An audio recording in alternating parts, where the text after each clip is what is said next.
let's get to it. I have the wonderful Nikkor 70-200 here, 2.8, the new version. You can call it the VR3 if you want. It's not what Nikon calls it. Nice box. Comes with a carry case. You don't really care about that stuff, do you? No, most people don't. 77mm front filter, blah, blah, blah. You can read those damn specifications anywhere, right? Obviously you can. If people are watching my videos from like over a year ago, I've been saying this now for well over a year, but in the videos anyway, everybody kept asking me, they said, oh, I know you recommend that Tamron 70-200 2.8, and I still do. It's a great lens. You get it used for like $1,200, get it new for $1,500. However, they have switched production from Japan to China. I noticed that fact. However, I've not noticed any fall off in production quality. They said, why on earth can you not recommend, I get asked this question so many times, the 70-200 2.8 VR1 or the VR2. VR1 was a decent price currently, crappy lens. VR2 is horrible. People say, how on earth could you say that Nikon's premier 70-200 2.8, the VR2, is a horrible lens? I says it's horrible, it sucks, just wait. Nikon, I know, they have to be working on a replacement lens for the Nikon lineup. And obviously one of the working Trinity lenses for any professional photographer, any expert photographer, certainly so for a wedding photographer, is the 70-200 2.8. Absolute necessity, right? Yeah, it certainly is. And here it is. Here's the VR3. Now, it's $2,800. That's a lot of money. Money doesn't really matter. It's like, well, what the hell are you talking about? If you're a casual shooter and you don't need that extra 5%, however, I argue this is much more than 5%, you can't justify it. If you're a working pro and you're doing weddings, you're doing gigs, the cost is justified. I'm not talking about this lens specifically right now, but in a second I will, but it is justified in general. It's a tax write-off for one thing. Number two, if you're a decent working photographer, you can make that in one gig, easily make that in one gig, then the lens is already paid for itself, and it's a tax write-off. So the money isn't really an issue. I mean, people say that about all sorts of stuff. It's like, my God, the engine for that car is $120,000, and the guy's like, well, so what? Who gives a shit? I'm a professional race car driver, Yeah, but you like burn up one of those engines every 2 weeks on the racetrack, and the professional race car driver, once again, who gives a shit? I'm a working professional. We blow up an engine every 2 weeks. It's the same thing. I'm not saying you're going to blow up the lens, but I mean, it's the same thing. I mean, people say, oh my God, $2,800 for a lens, and I'm all about value. Got nearly 3,000 videos now. I'm always recommending the best lens for the best value.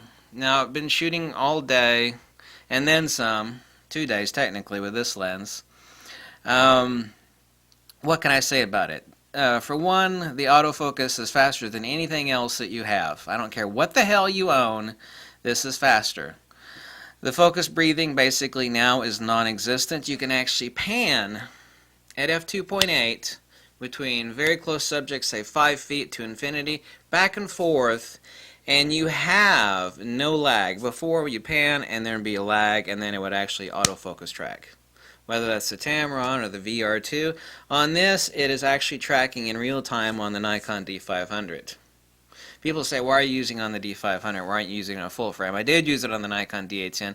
I have a bunch of image samples in a link below. I actually created a new group for this lens, which apparently does not exist yet. If it does exist on Flickr, I don't know it. Now, the test shots are rather boring, but they're indicative of some of the things that was testing for hard contrast chromatic aberration, testing for the bokeh. Oh my God, the bokeh. There's so much stuff to actually go over on this lens. Nikon, now I gave Nikon a lot of flack for the last lens they came out, which is the 105 f1.4, total abortion. Not only is it overpriced, the lens made in China, just, forget about that lens. Obviously this is about this lens. Where do you stand? Nikon, everybody else that's making lenses in the $70 to $200 range, excuse me, the 70 to 200 millimeter range, excuse me, needs to get on one knee and kiss Nikon's ass. This is now the premier 70 to 200 millimeter lens. And I don't just mean And of course, I've made a specific list whereby which all lenses can be judged via the spectrum of criteria. There are a lot of idiots out there that only go on resolution. It's like, well, how sharp? I said, how sharp is it? Any photographer that knows a lot about lenses, and there's not too many, knows that resolution, and while important, is certainly only one of the factors. RPG BCD, which is a creation of mine whereby which all lenses can be judged, resolution, phase gain, bandwidth, construction, and drive, meaning autofocus. This lens, Nikon needs to give themselves, here, round of applause to Nikon. This lens, excuse the foul language that is about to commence for a very brief period, this lens is the effing shit, in a good way. Oh my God, I mean, damn Nikon, really good job. You need to take the guys, the team that actually came up with this, and use them and fire the team that actually created the 105 f1.4. I know they're not the same team of people. I know they're not. This lens is absolutely incredible, absolutely unbelievable. Where do you actually start on this? Like I said, the real-time autofocus tracking between rapid autofocus acquisition between near and infinity is instantaneous. It's actually real time. There's actually no delay. On the Nikon D500, obviously there's going to be an issue on a D750 or a D810. They don't obviously have the same autofocus tracking. Obviously the field of view crop factor on the Nikon D500 is basically going to be a 100mm to 300mm. I was also using this today on the Nikon D810, for which I posted up a few test shots. Oh my God. Yeah, 3.6 closest focusing distance. Can I say holy shit once? Can I say it twice? Holy crap. 3.6 feet, basically 1 meter, a little bit over 1 meter. Wow. 3.6 feet closest focusing distance with no focus break. Oh my God. Oh my God. 22 elements, 3.15 pounds, 9 rounded aperture blades. Now, it's stated it actually has 4 stops of VR. I actually think like the 200 and 500mm with stated X number of stops of vibration reduction. It's actually a little bit more than that. Vibration reduction is incredible. I've actually also posted up, all my shots that I actually posted up are straight out of camera, totally unedited. The lens does have like a 1.5 of cyan shift. However, on the 6-point criteria whereby which all lenses can be judged, a 6-point criteria that I came up with, RPG BCD, resolution is a 10 out of 10. Phase is a 10 out of 10. Gain is a 10 out of 10. Bandwidth is a 9. Construction is an 8.8 basically, and there's a reason for that. I'll go over it in a minute. The autofocus drive is a 10. Holy shit, this lens is absolutely incredible. Absolutely unbelievable. The bokeh is, just take a look for yourself. Also, I did some bokeh ball tests on this lens at like 120mm and 200mm. Absolutely the shit. Nikon, you did an awesome, actually Nikon didn't do an awesome job on this lens. They actually knocked it out of the damn ballpark and then some. Like I said, everybody else out there making 70 to 200s, they just need to get on bended knee and kiss Nikon's ass, because this is the lens. Now, a bunch of people out there are going, oh, but it's $2,800. As I said, if you're a working pro and you need to get the shot, this is that extra. This is the same thing applies to photography that applies to cars and all sorts of stuff. You could have like X car, and the next car above it might cost 5 times as much, but it only gives you like an extra 8% in performance via the engine, the ergonomics, the. You're paying an astronomical fortune for that extra 8%. I mean, people lose Olympic competitions based off of 1/100th of a second. People that have like trained their entire lives lose the gold medal, the silver medal, and the bronze medal over 1/100th of a second. The same thing applies to photography, that applies to any sort of intensity. Sports, action. It also applies to photography, and it also applies to gear. Obviously, you have to have the skills. You know, any gear in the hands of a dumbass that doesn't know what they're doing, obviously it's useless, so you obviously have to have the skills. We're not talking about that here. What I'm talking about is getting the shot where you have the skills. You know, you can have the most, you know, the best race car driver in the world, but if you stick him in an old beat-up Ford pickup truck, he's not going to do jack crap around the racetrack, is he? Gear is important to a certain degree. If we're talking about portraiture with this lens, obviously I can stick it on any old slow Nikon, and it's not an issue. However, on the D500 especially, and on what is going to be obviously next year Nikon's full-frame version of the D500, what that's going to be, a Nikon D850 or Nikon D900, I have no idea. This lens is obviously going to be perfect for that. It's full-frame lens using on the Nikon D810 today, using it much of the day with the Nikon D500 and yesterday.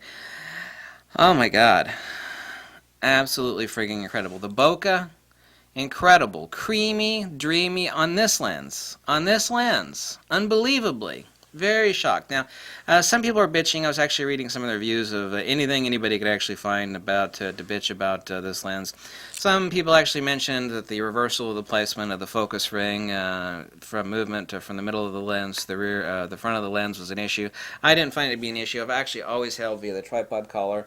Another thing that's very important on this is compared to Nikon's VR2 and also the Tamron and most other 70-200s is that the zoom ring requires at least 2 fingers. Actually on the new Nikkor, the AFS 70-200 2.8E FLED, or you can call it the VR3 if you want.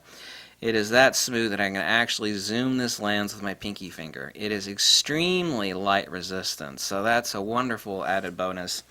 You also have 4 different switches on the side. You can obviously go between AM and M, full to 5 meters limit, VR off, normal to sport. Sport is for painting action. Normal is a normal VR for 4 stops of VR. You also have 4 autofocus function buttons on the front of the lens right behind the zoom ring. You can turn it to AFL locking, you can turn it to off, or you can turn it to autofocus on, so I don't actually have to hit the shutter release button or the back button autofocus. Use one of these 4 buttons. I actually use this one on the left side to actually focus the lens and then release with obviously the shutter release. I'm so excited about this lens. I actually was kind of knocked on my ass at how incredible this particular lens is. The rendition, the bokeh, the autofocus tracking speed. Also, additionally so, compared to like the Tamron, and it's only trimmed off 100 grams off of the VR2. I mean, it's got 22 elements in this lens. The third element, not the secondary, but the third element's a fluorite. Fluorine coating on the front element, which who gives a damn about that? It doesn't make any difference. One ED, what was it? To 1 ED element.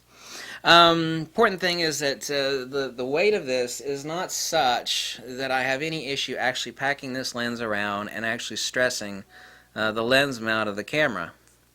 That lightweight, that is a wonderful addition. You can sit there and handhold this thing basically all day long. Even trimming 100 grams off of this lens is incredible. This is a lot sharper. The resolution, by the way.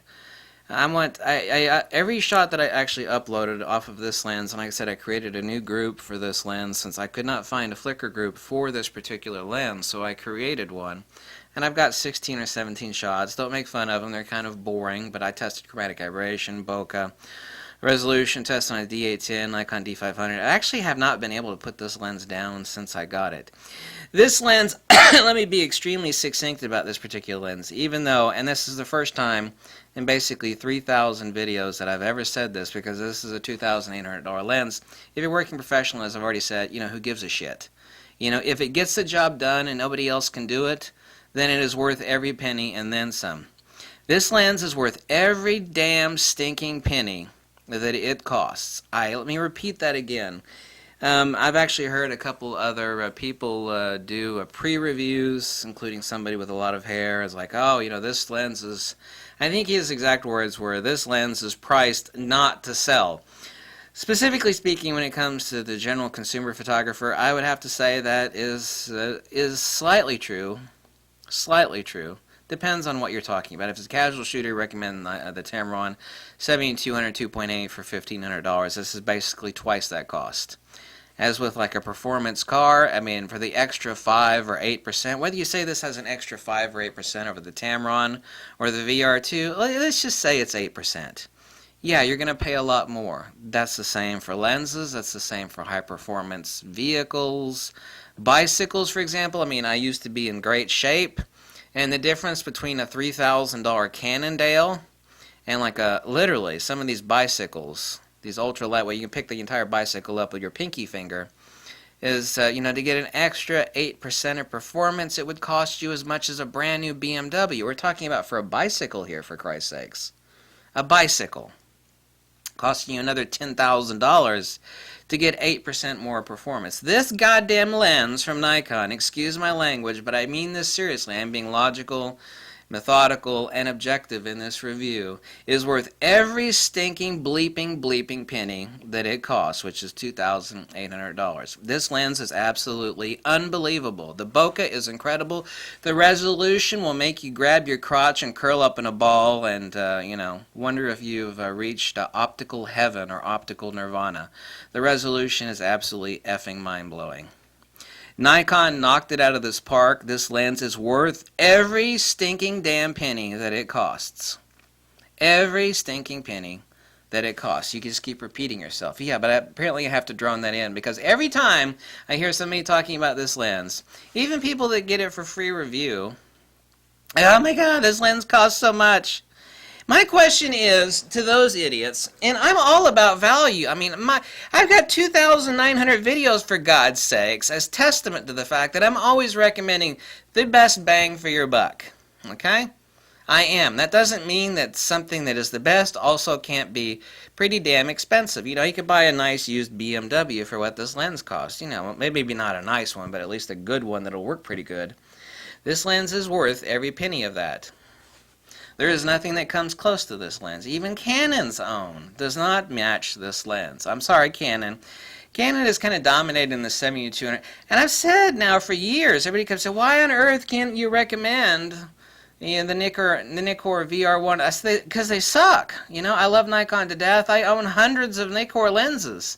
Well, I think I own like 180 some Nikkor lenses. The rest are Fuji, Zeiss, Voigtlander, blah, blah, blah, blah, blah. So why can't you recommend? I said because they suck.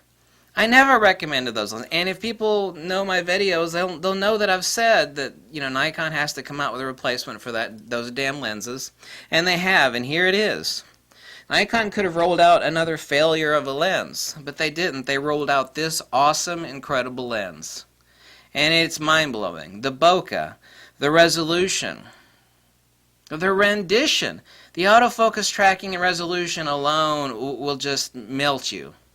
The bokeh, what an added bonus. Because a lot of people obviously use this for wedding photography. It's like, well, it's really damn sharp, and that's all that some idiots care about. I care a whole lot more about a lens than its bloody resolution. So, okay, the resolution is just off the scale. The autofocus tracking is just absolutely unmatched, just unbleeping unbelievable. The bokeh is incredible. This lens is the tits. And let me say it again for the 15th time. Contrary to all the other assholes out there, and I hate to say it, but they are, for a working professional, this lens is worth every damn penny of what Nikon wants for it. Flat out, period, bar none. It's my lens now. I own it. I wasn't actually planning on buying this lens because it costs a ton of money. But this lens is worth every damn penny that it costs. If that upsets some people, sorry. This is an objective review. This lens actually was shocking to me. I knew it would be faster. That was a no-duh. I knew that the resolution would be better. I knew that. Nikon isn't going to come out with a VR3, which is basically what this is, and it would be the same or worse than the VR2. But the other things about this lens, absolutely worth it. Nikon, you knocked it out of the park. Basically a 9.5 out of 10. I'm going to talk about something else after this video regarding this lens. And thanks for watching. Bye.